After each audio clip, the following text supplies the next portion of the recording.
आज हम जो यहाँ जमा हुए हैं, आप सब जानते हो कि हम किस मकसद के लिए जमा हुए हैं। और से 2 महीने से हम तंग आए हैं।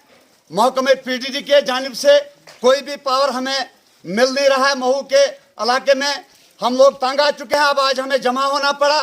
जुमा का दिन था, पूरा आवाम जो है जमा है इसके खिलाफ कि महकमे पीडीडी ने जो है हमारे साथ कुछ बहाने बना रखे हैं। जब भी मैं इनको फोन करता हूं, AEE साहब को और जे को, तो ये बार बार हमें कहते हैं कभी 30 के भी हमारी खराब है, कभी एक बहाना लेते हैं कि हमें महिबाल में रफ्तार खराब है, कभी ये कहते हैं नाचराना में पोल गिरे हैं, मगर कहीं भी कुछ नहीं है। सरासर झूठ बोलते हैं। जब तक ये बिल हमें बेचते हैं, बिल पर महीने हमें ये 460 रुपए बेचते हैं और गरीबों का खून चूसते हैं दफ्तरों में बैठकर। आज जो हम जमा हुए इसीलिए जमा हुए। अगर ये इस पर गौर करते हैं, नहीं तो कल को हम नाचराना रोड पर जाएंगे और हवे को बंद करेंगे। देखेंगे हम लोग, हमारे को भी कहीं जानते हैं कुछ नहीं।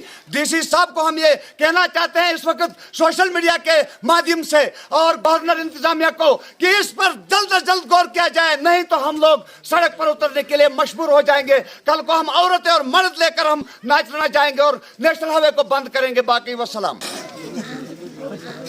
बिस्मिल्लाहिर्रहमानिर्रहीम। हम लोग इसलिए जमा हुए कि हमें 2-4 महीने से बिजली बिल्कुल नहीं है, जबकि यहाँ महकमे ने किसी के पास अगर बॉयलर था या वो इसका हीटर था, वो सब तोड़ दिए।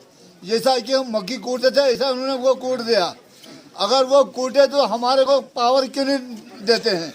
लिहाजा हम गुजारिश करते हैं सरकार से, अगर पावर दे तो ठीक है, अगर हम कल नहीं परसों हम सारा पोल उखाड़ देंगे। हमें कोई जरूरत नहीं बिजली का। हम जैसे पहले मशाला जलाते हैं वैसे मशाला जलाएंगे। गवर्नमेंट से वादे करते हैं कि अगर हमें बिजली दिया जाए तो ठीक है, वरना हम रोड को ब्लॉक करने के लिए तैयार है।